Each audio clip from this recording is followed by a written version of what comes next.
Hey, what's going on, everyone? Darian, welcome to. Thank you for joining me tonight. Before we get started, I want to take a moment to give some flowers to Dolly Parton. She passed today. I really love Dolly Parton. I was introduced to her watching the movie 9 to 5 when she played Dora Lee. That was my first introduction to Dolly Parton, and hearing all the stories about her throughout the years of how she stood up for so many communities and was an ally to so many different communities, and just made me love her even more. So 80 years still passed too soon. Also, I want to thank everyone for reaching out to me and checking on me to see how I was doing as I took some time away. Just to let you know, my brother-in-law is doing good. He is out of the ICU. He was transferred to a facility for physical therapy and now is out of that facility and back home. So we are real thankful for that. Glad that he made it through and he's on the road to recovery. As for my own personal situation, I am scheduled for my hernia surgery on September 15th. So I'm looking forward to getting that out the way and starting my healing process and getting back into the gym full time. And I check on my foot this Friday, so I'll find out about how to move forward with my foot on this Friday. So thank you all for checking in. And I wanted to jump on tonight to have Dairam come on to be more kind of a correspondent. He recently went to the OAC convention. I think it was held in Orlando this year. And I saw him started making some videos. He got in front of the camera a few times and posted some videos. I said, man, I got to get you on So he agreed to do that. You don't want me to tell nobody it's a secret? I know they It's a all have seen secret. it. They all have seen the video, Dario. They all see the video. It's the worst A kept few, secret on a YouTube. few of them.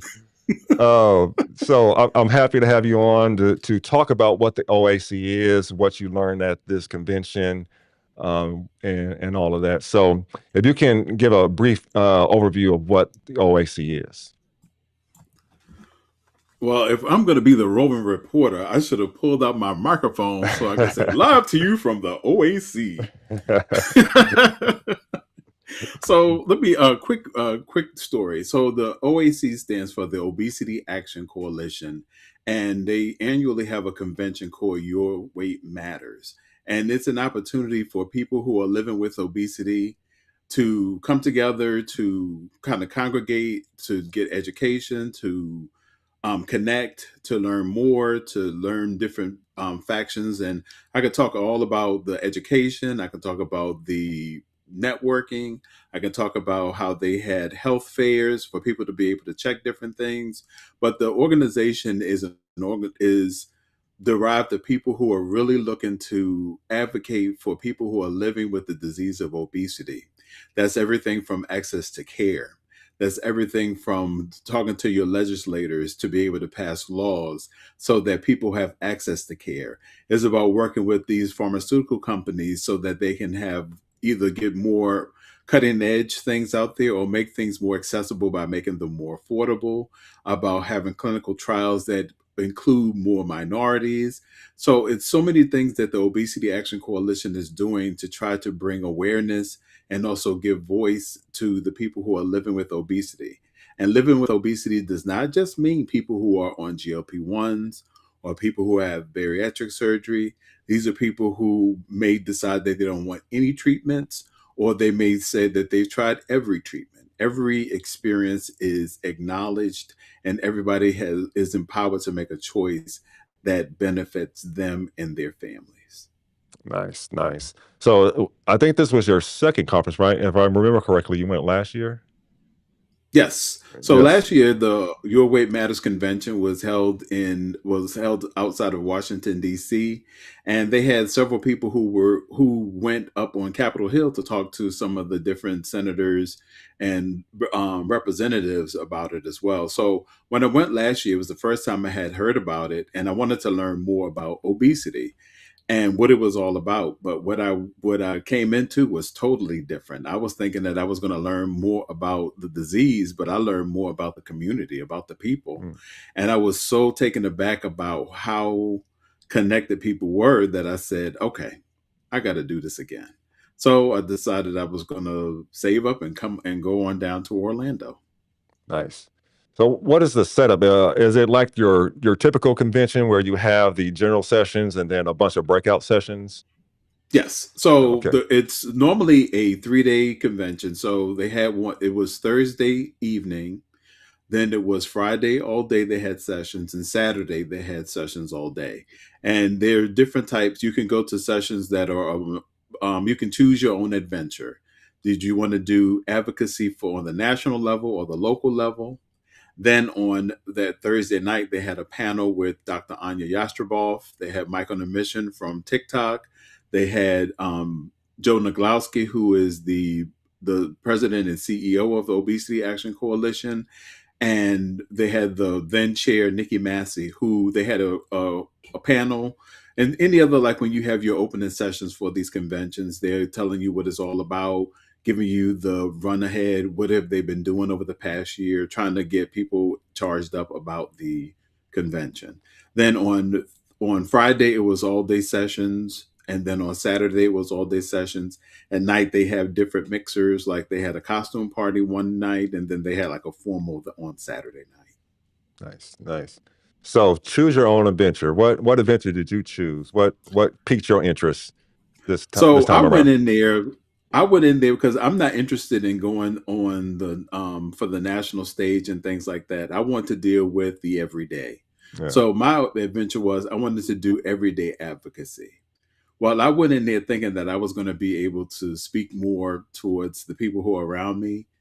wow, I was changed, because what it did was it showed that even the little things that you're doing, you're talking to somebody, you are giving people courage or giving them a glimmer of hope, is you're doing your own self advocacy.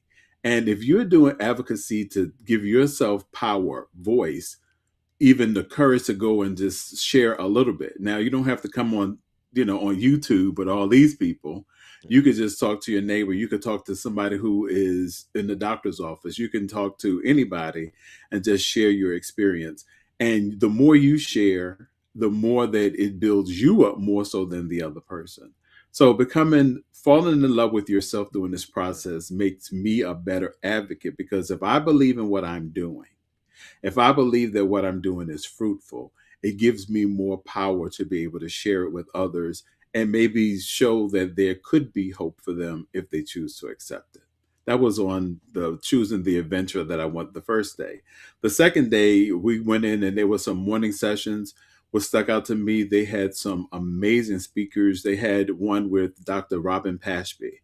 Now, I don't know if people saw Dr. Pashby's talk last year. She did one where she was unpacking our different weight bias. And you can find her video here on YouTube.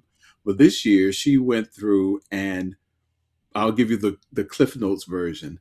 She went through and she broke down internalized weight bias, Mm. and how we, with this internalized weight bias, that we hold ourselves back, we hold people to different standards that are impossible, and we don't live fully with. We can treat the disease of obesity. You can go through, you can find treatments, whatever they are, and you can live in a smaller body. But what are you doing in the head work? Yeah. What have you done? Because if you can't recognize what success looks like, then you'll be chasing thinking that, oh, if I get to my goal weight, my life will be complete. Yeah. You get to your goal and you're trying to figure out what's next, what's missing, because you did not do any of the work to kind of fix your head. It's like saying, I want to take care of I want to make sure that I'm taking care of this headache, but where's my inhaler? Yeah. Yeah. So so that was on day two. Then we did more. I had spent a lot of times just talking with the people who were there. Where I found amazing was there was you ever been in a space where you've been around people who just get it? Yeah. You did not have to shrink. Yeah. You did not have to say, okay, are this seat going to be able to support my body? Or, oh my goodness, I don't want to be, out here called out. It was none of that. These people, they got it. You can go in and you didn't have to shrink. The seats were stuff that everybody was comfortable. The tables were big. The spaces were wide. And you just really had a chance to sit down and connect with different people. So, being able to see people from every experience, to be able to talk with people who were living their lives fully and boldly, or if they wanted to keep it to themselves, every experience was welcome. Yeah. I love the fact Then that on they the that last, they I love the fact that they went to the level of detail to make sure that people's bodies can fit with the chairs and the tables. And so, like you said, you don't have to shrink yourself. You don't have to worry about sitting on a chair and being afraid it's going to break, or you can just be who you are and not worried about there and come as your whole self and have these discussions. I love that. Sorry, I didn't mean to interrupt you, but no, you said exactly what it was, and that's yeah, exactly how it felt. And if if you know, you know. yeah, yeah, So I think that was just the part that just took away. The education piece was great, but the connection with the people was really what impacted me more this year than I realized. yeah. And there was a few people in the community that were there from some of the videos that I saw. I think I saw Jay there, I believe. GLP winner, GLP-1 winner, and Mike on a mission, and I think there were one or Hmm. two others that I saw there. Yeah. So Yeah. they had the downsized with Christopher Oh and yes, Lorraine. They yes, were there, downsize, and they yes. were and always the Your Weight Matters convention partnered with the downsize, and so they went and so if you're looking for any of the interviews with the people who were the any of the hosts or any of the speakers, They went and they did interviews with the downside, so you can see the videos there. So if in case you missed it or you were not able to attend, you can kind of see what they talked about there. So they were there. What was amazing was last year there was very little mention of the social media aspect Mm. of it, but between last year and this year, it was this is to show the power of the voice of the people on social media. This year, last year they had maybe 250 people. This year they had about 450 people. And of the 450 people, half of them, I mean, like 100 of them came from the TikTok community. Mike on a mission, he invited them. Yeah. The other 150 came from Downsize, inviting them. So over half of the room came from social media platforms alone to show that there's a presence of people who are looking for information. And last year was a whisper. This year they were going all out with trying to get social media involved because they realized The when power of social people are media. the power of social media. Yeah. When you are handed your medication and and your care team is not one that's empowering you with information, or you don't know what to ask, people are coming to social media to try to find information. People who look like them, people who can explain things to them, give them questions, empower them to be able to make different decisions. And OAC is realizing that if you want these advocates, you got to go to where the people are. Yeah. Yeah. That's a great point. So advocacy. You mentioned that they advocate through our legislatures, our Senate and Congress people. What else are they doing outside of that to advocate for people? Are they going to the state houses? Are they advocating with the pharmaceutical companies to lower prices? What else are they doing? Sure. So now let's make sure that we put this out here. I'm not the OAC Yeah, I know. POC. Yeah. I want to make sure that they, because if y'all ain't write me a check, I'm just kidding. Anyway, I'm not, I just want to say I just want to make sure that we have the distinction. But I'll tell you the things that they're doing. So they're working with national. They want to get to the Congress and they want to get to the senators because one of their passion projects is for the Treat and Reduce Obesity Act, Yeah. or TROA, where they were talking about being able to change the law that says that coverage for obesity, or they say coverage for weight loss, is illegal. So they want to change that law so that people can get more coverage when it comes to that. But they have the national convention and they doing the national speaking. But what they also are doing, they have regional events. So they're going all across the US to different regions, and in going to the different regions in the different states, they are meeting with the state legislators. They're meeting with the locals, so that if you are there, say for instance, if we're going to Nevada, we're going to go to Las Vegas. So if we're going to Las Vegas, we're going to get the people who are in Las Vegas charged, give them the information, teach them about advocacy, talking to their legislators, being able to go and go to the state, be able to talk about, hey, we want these things covered. We want we want to make sure they're coverage for our people who live here. So because we know that charity starts at home and goes abroad.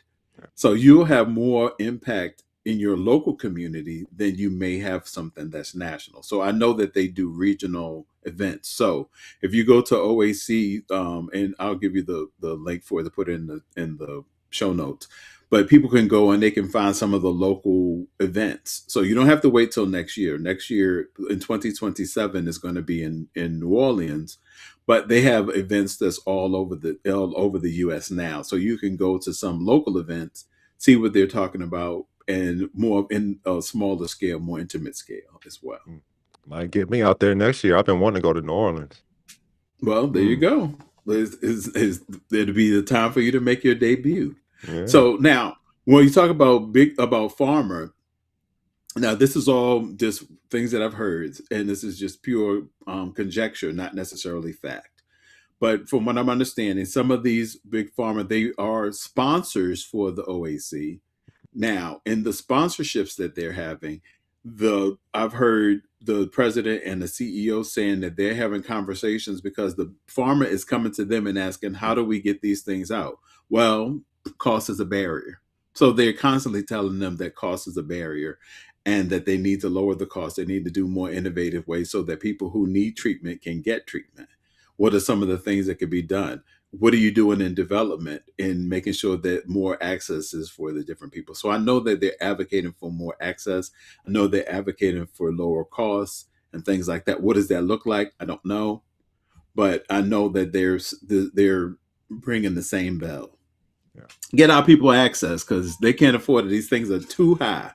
Yeah. Now this is me saying this. This isn't Dairam saying this. So Oh, I hold know on. Let me that. drink my water so they won't get confused. That is, they see two black people, they think we both look the same. I know the sponsorship by the big pharma companies has been a point of contention with OAC because OAC has come out against access to compounding GLP-1s.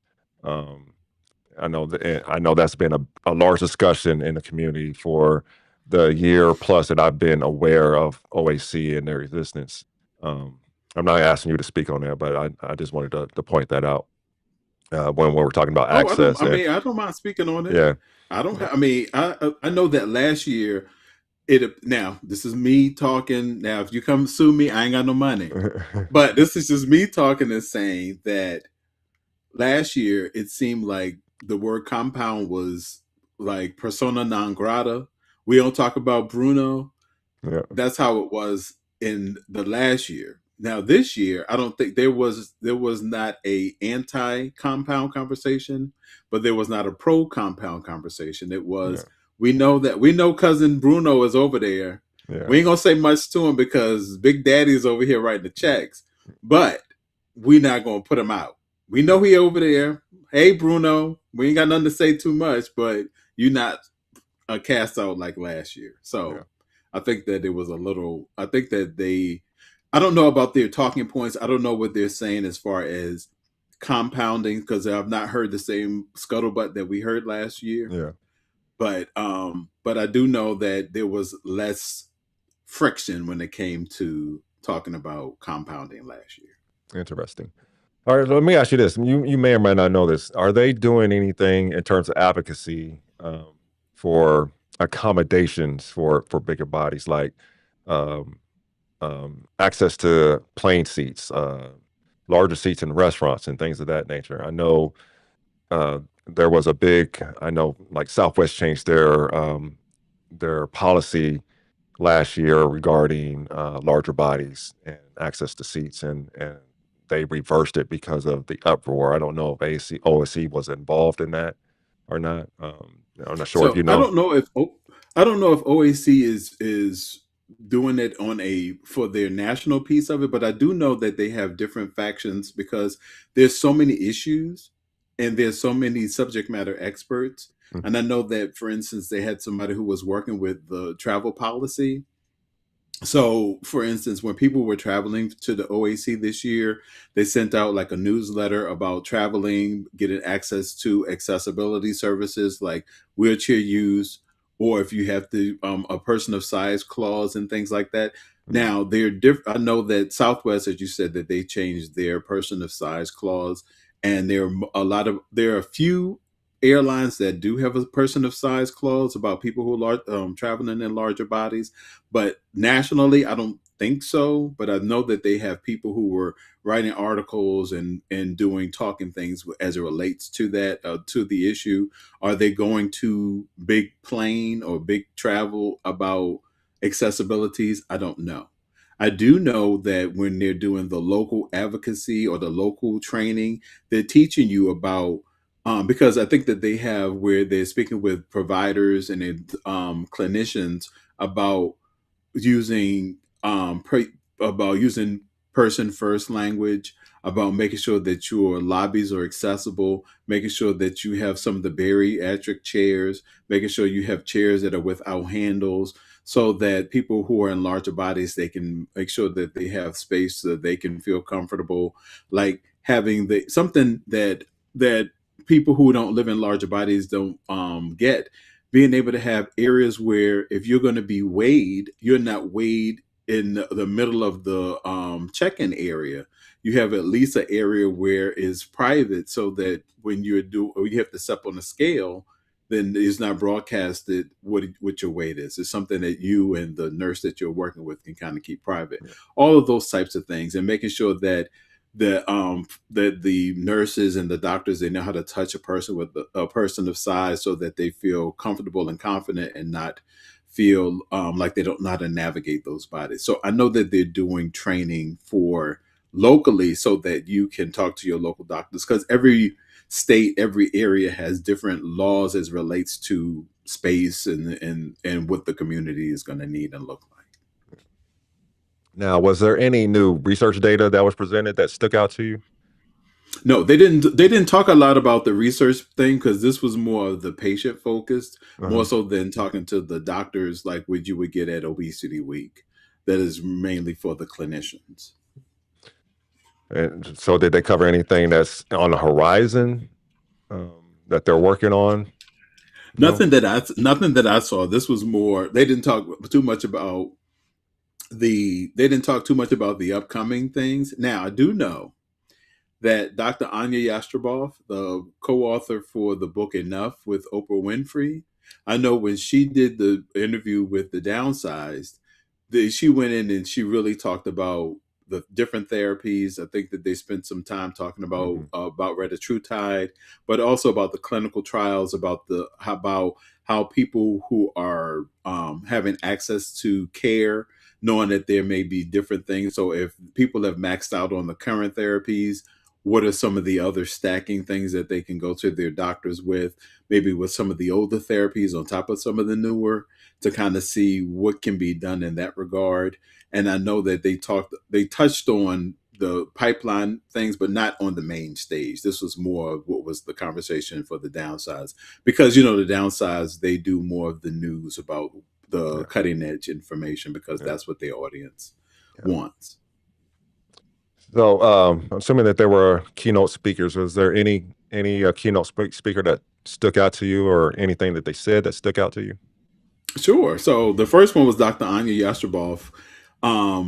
With what stuck out to me was the things that she said. She's very well spoken, and she's been on the press junket, so you've heard a lot of her talking points.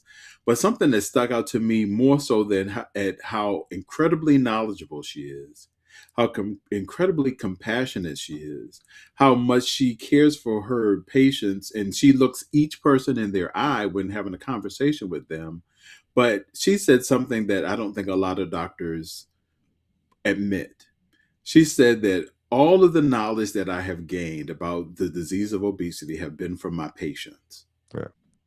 my patients telling me their experience. I want to hear about what's going on with them. I want to know about the side effects. I want to know about constipation. I want you to tell me everything, because this information is something that kind of helps me with making sure that I can do a better job of taking care of more than just you, but other people who don't have the courage to say those things. So the connection she has to her patients was really impactful to me, and how this lady who is really busy makes and takes time to talk to each she talked to a lot of the people who were there, but the way that she talked to her patients, that was really impactful for me.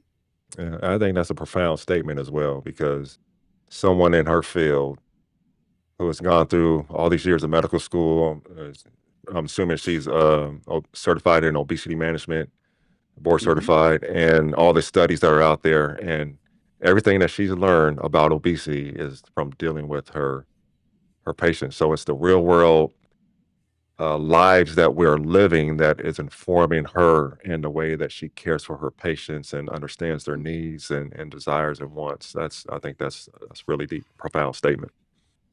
And RMZ, to put another, like I'm on the Dr. Anya fan club. Dr. Anya was the one who came and did the top line data for Mm, retatrutide clinical trials. So she compiled all of the peer reviews and peer information and presented all of those information to the ADA scientific sessions mm, about retatrutide and about the top line numbers and things like that. She ran those studies.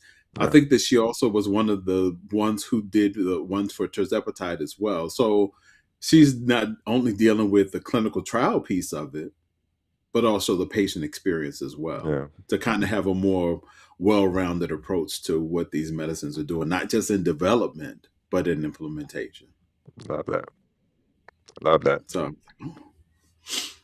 so she was amazing. Second night, Dr. Robin Pashby, she really spoke to me because this whole thing about internalized weight bias, because so many of us are here in this community, we are really working really hard to get to our goals.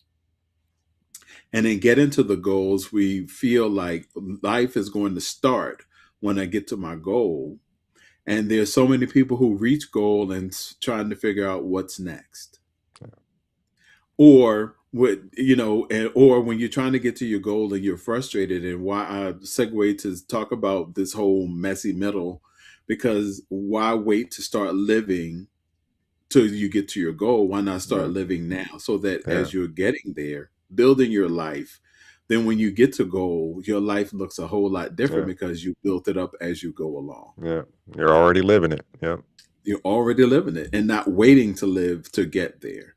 Yeah. And then you had Ted Kyle. Ted Kyle is somebody who's been in this space for a long time, and he was talking about how about the connection between the community, and then talking about how there's different stigmas that's going on with the trials or with the new medications and things that are coming up, but about the future of these things and how we can kind of direct what's coming next.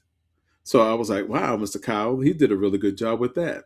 Yeah. The last days were more of the community interactions, and I got a lot of just one-on-ones, because it gave us time to talk to different people.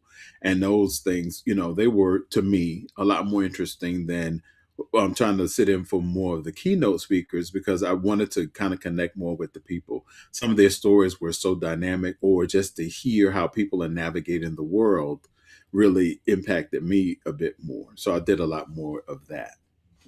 So if from dealing with the people, is there one story that really struck a chord with you more than any other one? Yes.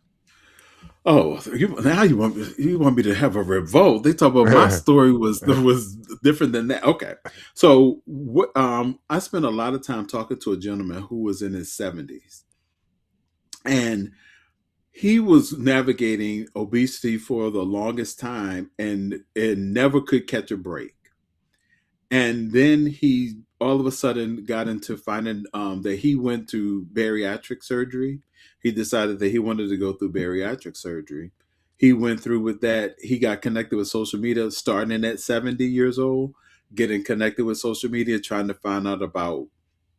I asked him, I said, well, why did you wait till 70 to decide that you wanted to bury? He's like, I was getting old. I was tired of hurting just moving. Yeah. So he went through that. He connected with communities to learn more about that. Then he decided, well, okay, I've lost this particular weight. I don't want to gain this weight back. Talking with the community, he decided to get on GLP-1s. And getting on GLP-1s, he's like, I'm now that I'm on GLP-1s and had the bariatric surgery, I'm a truck driver. I'm driving for hours, but every truck stop I'm getting to, I'm getting out there, I'm getting my steps in. I'm eating clean. I'm making my food. I'm changing my life. And he's doing all this. And I mean, I think he probably 72, Wow. walking around this convention and just have not met did not meet a stranger, Wow. but sitting there wanting to hear people's story. What stuck out to me was this man reminded me life does not stop at 70. Life starts wherever you are. It's never Yeah. too old to take claim of your life and live it more fully. I was really impressed with him. I love that. I love that. I love that. All right. Conference next year in New Mhm. Orleans. It's in August, I'm assuming. No, it's going to be in July. Oh, okay. It'll be in July, and I think the dates are announced. So I'll see the information so you can put it in the description. But yeah, it's in July of 2027. I don't know about New Orleans in July, man. It's hot. Well, sir, I didn't know about Orlando in July, but here we are. New Orleans is a different kind of hot. It is a different kind of high, but all of the hotels in New Orleans going to have a whole lot of air conditioning. Yeah. Well, I know that you all are cold, but Yeah. And I stay in Vegas. I think it was 112 today. So, but We don't have that humidity. No, Yeah. no, you don't have humidity nor crawdads. Yeah. True. So, True. True. All right. You want to take some questions from the community? sure, let's talk to the people. All right. Community, what y'all got? Let's see if we got any questions in there already.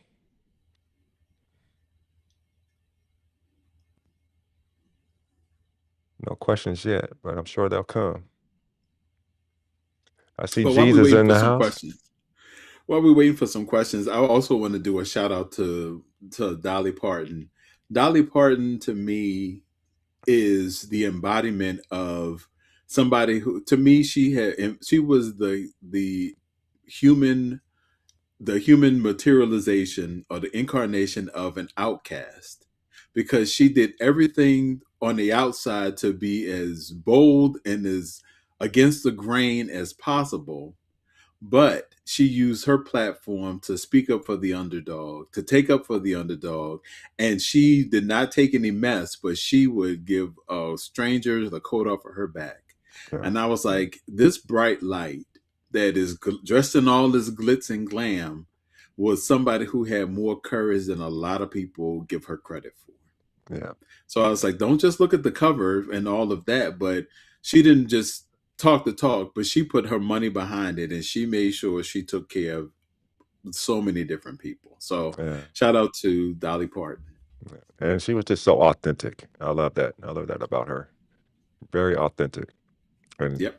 and the stories that you hear about her from others, it's not stuff that she's promoting. It's stuff that people are saying that she did for them, or she did for a whole community to make sure that the community was right and all of that. It's not something that she promoted on her own. So it's authentic at that point. Yeah. All right, who we got in this chat? I see RE is in the house. G's, Bellflower, Nancy, Grant is in the house. Vanessa Grace, Paul Wall, Prince Paul. Good to see you, Paul.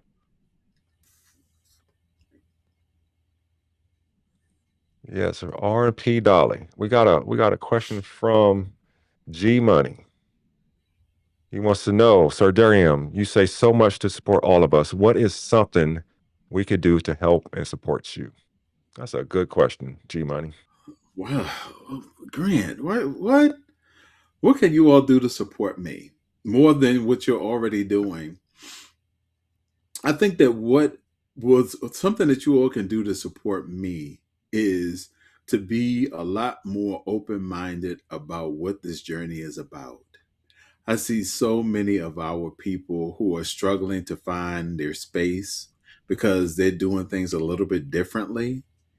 And if I try to do my best to support people where they are. I don't try to correct people. I don't try to give people advice on this and that. I try to give them the support, or if where they are. But there's so many different experiences that are going on in our community. And if you take this time just to see somebody else's perspective, I think that we all will grow a little bit more. So what helps me is making sure that we don't leave anybody behind. What helps me is to make sure that if I'm somebody who is looking for some help, I know there are other people who are looking for some help and some support. So don't leave any of our people behind.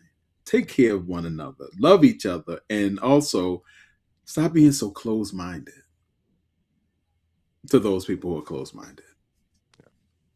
And if you haven't already done so, make sure you subscribe to Darium's Substack, The Messy Middle. That's another thing you can do to support Oh, Darium. so there you go. Thank you, RMZ.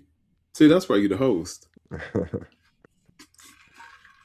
Jeez is in the house. Thank you, Jeez, for the super chat. Appreciate you. Stellar job as usual, fellas. Obesity Thank you, warriors, G's. stand up.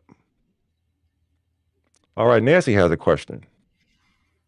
She wants to know if you can share some small things that we can do to advocate. I believe in the ripple effect. Little ripples make big waves. Agree. And hey, spoiler alert. When I went into that small group advocacy class, I walked in, and it was quite a few of us who were in there, and I walked into the room, and then trying to find space, people were already at tables, and I heard somebody just calling Dariam out of the blue. I'm turning around. Who knows I'm here? Other than Nancy Germain, who was in the who was over there, and I went over there and sat next to her. So we were in the same advocacy class. And what some of the small things people can do to advocate is stop living small, take up space, stop apologizing for being a person who is living in a larger body, or somebody who feels that they have to apologize or shrink. Take up space. Know that it's okay to take up space, because if you show courage that I'm not going to shrink for anybody, it gives somebody else permission to do the same, because representation matters. So if you stop living small, to me, that's a great way to show others how to advocate for themselves. That's a great word. Speaking of words, John Henri says, all them damn words.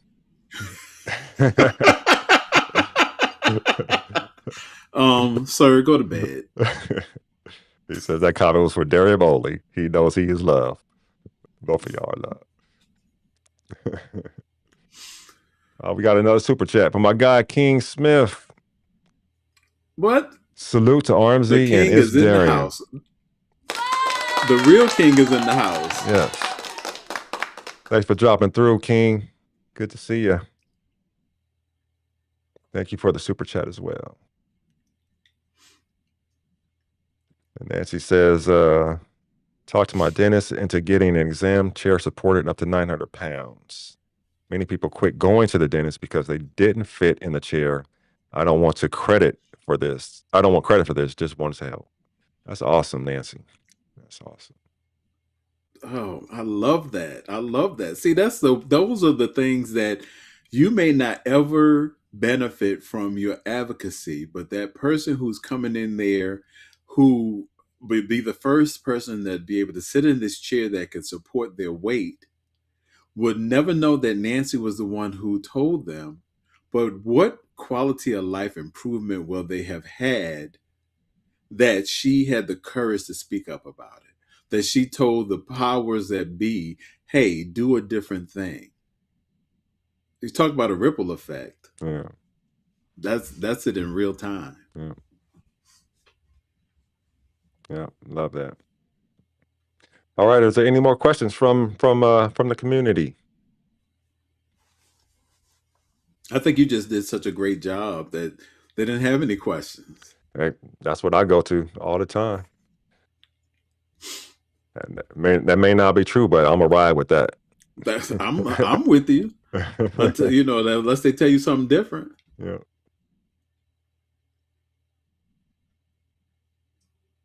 If not, we'll wrap it up here. Um, I want to thank you for. I'm waiting to see if someone's typing something. But while they're waiting to type it, before you thank me, let me thank you for pressing ahead, coming forth through all of the things that you're going on in your life. You never forget this community. You never forget men. You never forget people taking care of their health. And despite all that you are going through, you still show up and you still put your best foot forward. So whatever you need, please, what can we do to support you? Let us know. Let us know if it's just reaching out, just sending you a note, just saying, hey, I'm thinking about you. What are some of the things that we can do? But I also want to say thank you for all that you're doing. Thank you for the sacrifices that you're making. Thank you, because there's so many people who talk about how RMZ got them to do different things that you'll never know those ripples. So we appreciate that. I know that sometimes you may think, why am I doing this? but the work you're doing is making a difference. So I want to say thank you for that. Thank you for having me on as well, because I appreciate you. I Thank really, you. really do. Thank you. I appreciate you. Thank you for those kind words. Appreciate you. Grant has a question. He wants to know how I am doing. Grant was one of the gentlemen that reached out to me, sent me a text to check on me, see how I was doing. I appreciate that. I got texts from Dairam, from Grant, from G's, from Paul. All my fellas reached out and checked on me. I'm doing well. Like I said at the top of the show, my brother-in-law is doing well. If you guys didn't know, he part of the reason why I stepped away is that I had to go to California to see about him and my sister. He had a dissection of his aorta, and they ended up putting like 5 stents in his aorta valve and a stent in his arm, left arm stent in his left leg, stent in his kidneys, and he was in the emergency cardiac ICU for weeks on end on a feeding tube. So it was kind of touch and go for a while. He got the feeding tube removed, the oxygen removed, or breathing tube. They moved him to a new facility to start his physical therapy, and I think on Saturday or Sunday he was released from that. So he's back home, doing well. My sister's doing well. For myself, me personally, I'm doing well. I'm sore. I'm still trying to work out a little bit so I don't lose a lot of progress. Just trying to um, um, do things that don't cause me a lot of pain. And my surgery has been scheduled for September 15th. I'll have a bilateral hernia repair. Unfortunately, I don't know what kind of surgery it's going to be. It may be robotic laparoscopically, or it may end up being open, which will change the dynamic as far as the healing process. I'm thinking it's probably going to be end up being open because of the previous surgery and the mesh that's in there and the potential scar tissue. But I am really hoping for the robotic laparoscopic surgery because that will get me back on my feet in a week or two. And I find out about my foot. That's kind of leaning towards the surgery. I have an appointment with the doctor on Friday to find out how we move forward. So I'm doing well. I'm in good spirits. This work is keeping me busy, and I'm gearing up. I'm actually going to document my journey on for my surgery as well. So, fellas are concerned are out there because we are more prone to get these kind of hernias, the inguinal hernias, because of our where our bodies are. We have those natural holes from where our testicles drop and all of that. So we're more prone to get these. And this is my second time getting them bilaterally. So I'm going to document my journey from start to probably my first week after recovery. So let you guys know how I'm doing. Let's see. Uh, King Smith says, I echo the sentiment. Appreciate you again, King. Um, and Grant echoes your statement. RE says, no questions. Just glad to see you're back and doing well. This is a great platform focused on health, and it's appreciated, RMC. I appreciate that, RE. Good to see you again. And what Kirky says, my brother, RMZ, was also diagnosed with prostate cancer. You sharing your journey gave me a greater understanding of what he's going through. Thank you, and thank you to Darian. That is, I'm happy to hear that with Kirky.